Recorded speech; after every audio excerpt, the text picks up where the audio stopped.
你可能不知道啊，穆杰塔巴其实才是当年内贾德得以上位的核心推手。大家一直喜爱甚至充满敬意的那个能在联合国硬刚美国的硬汉，很可能并不是作为白手套的台前的内贾德，而是2次扶持他上位的穆杰塔巴。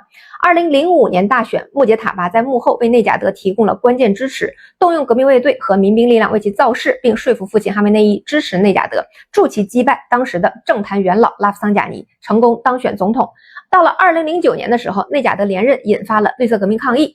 穆杰塔巴当时坐镇幕后，指挥安全部队平息抗议，保住了内贾德的总统职位。双方的关系达到顶峰，被视为捍卫强硬派路线的坚定搭档。从头到尾真正强硬并且有资格强硬到底的，都只有穆杰塔巴。早在童年的时代，穆杰塔巴的记忆里就是亲眼看着父亲老哈梅内伊在深夜被巴列维王朝的秘密警察逮捕。那个夜晚，老哈梅内伊谢绝了来逮捕的人员不惊醒孩子们的好意，坚持把孩子们叫醒，告诉他们自己被捕的原因。那一年，穆杰塔巴6岁。到了12岁的时候，他的父亲遇袭，右臂瘫痪，反抗的种子就这样随着孩童一路长大，一同生根发芽。17岁，1986年高中刚毕业的穆杰塔巴已经是总统之子。然而呢，他当时直接奔赴前线，扎进了2伊战争前线的绞肉机里。这可不是欧洲接班的2代那种去部队里搞搞后勤啊，刷一下简历，他去的是100万级伤亡人数的近代史上最残酷的战场。一方当时一度前线的阵亡比例高达100%，当时正规军24万，革命卫队9万，而主流文献记载，一方的整场战争的死亡人数就高达35万，而美方的统计人数是40到50万。跟一开战就参军、年纪比较大、主要活动于后方和工兵旅的内贾德不同，穆杰塔巴一上前线就一直在最惨烈阶段的最前线，因此这种前线同生共死的经历，让他跟后来成为了伊朗安全情报系统和巴斯基民兵组织的骨干的战友们结下了远比内贾德更深厚的情谊，是真正被战火淬炼过的生死交情。那这套覆盖了军方情报网和基层武装的顶级人脉，也成为了他后来推动内贾德上位的底牌。2伊战争打完，内贾德32岁，跟当年那些革命老炮一样，开始在政界抢位子，去学界积累人脉。而20岁的穆杰塔巴选择了进入神学院，师从重量级的教士，几乎彻底隐身。他很清楚自己身上贴着2个致命的政治标签，一个是总统次子的世袭身份，另一个就是军方的背景。在伊朗讲究政教合一、政治正确的这个地方啊，任何一个人如果同时把世袭和军阀这2大 buff 叠满啊，其实也就跟政治一把手分道扬镳了，分分钟就会触发全社会的过敏反应。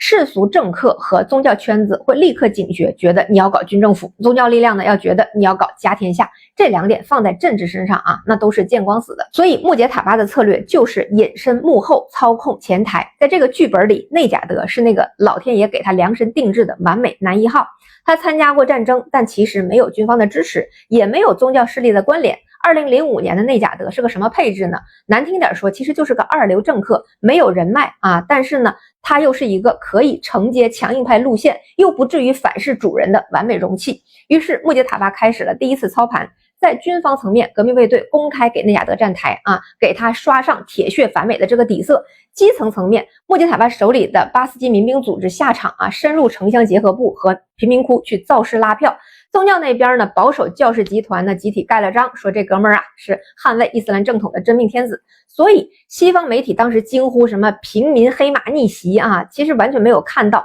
背后真正撬动资源的人一直都是穆杰塔巴。那内贾德每一句强硬反美，每一项对西方的政策，都是需要有坚实的力量作为支撑的一个根基，在当政之前和下台之后都非常虚弱的一个边缘政治人物，是撑不起那么强硬的脸谱的。这也是卸任之后，内贾德一下调门就降低，甚至跟特朗普书信往来，高调反对中伊25年协议，反而承诺如果当选就邀请美国资本入股伊朗石油产业，然后用这笔钱给民众发补贴的原因。你听听这个路数，这是要搞生产和改革吗？这不就是西方政客寅吃卯粮赚选票那一套吗？所以很多当年内贾德的台词背后都是穆杰塔巴的影子。这种关系啊，在2009年内贾德连任的时候表现得更为鲜明。内贾德连任呢，引发了大规模的舞弊争议，抗议人群当时把街头都占了啊。内贾德在台上急的就像热锅上的蚂蚁，毫无维稳的能力。表面上看是总统的执政危机，实际上